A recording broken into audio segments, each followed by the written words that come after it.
Selanjutnya yaitu pengertian tempus delicti. Tempus delicti berasal dari kata tempo yang berarti waktu dan delicti yang berarti delik atau tindak pidana. Jadi tempus delicti adalah waktu terjadinya suatu delik atau tindak pidana.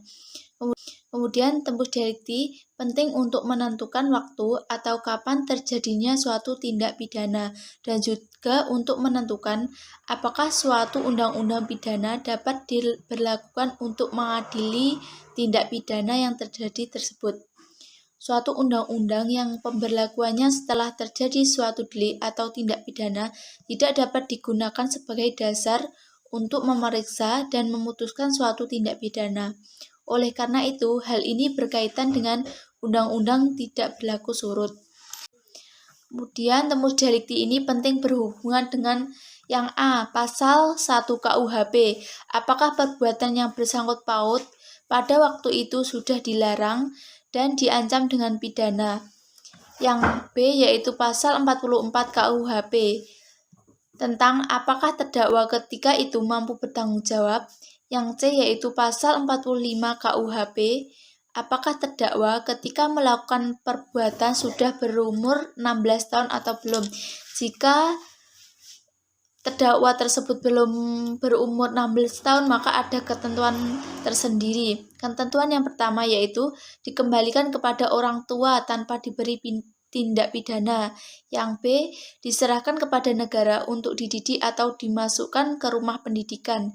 Yang C, dijatuhi tindak pidana tetapi maksimum ancamannya dikurangi dengan 1/3.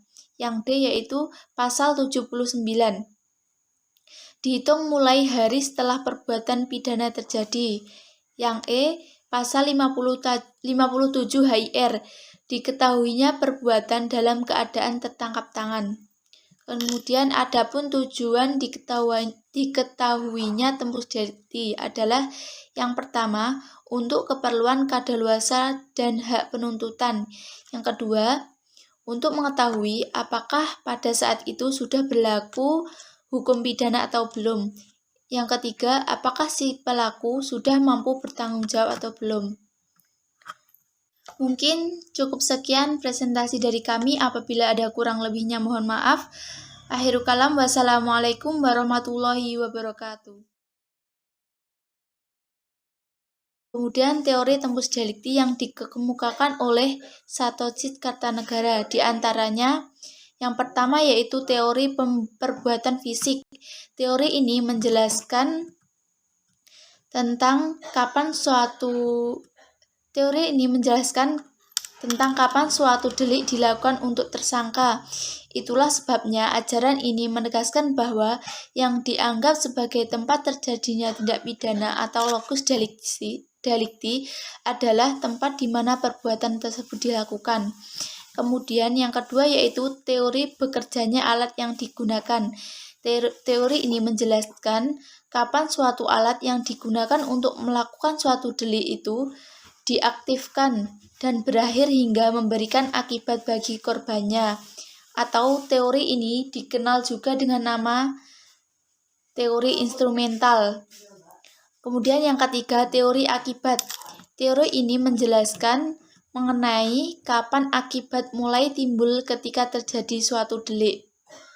Kemudian yang keempat, teori waktu jamak, yaitu batas berlakunya hukum pidana menurut tempat dan orang, atau menegaskan bahwa yang dianggap sebagai tempat terjadinya tindak pidana yaitu tempat-tempat di mana perbuatan tersebut secara fisik terjadi, tempat di mana alat-alat yang digunakan bereaksi. Baik, mungkin itu yang dapat kelompok kami sampaikan. Semoga ilmunya dapat bermanfaat. Sekian, terima kasih. Wassalamualaikum warahmatullahi wabarakatuh.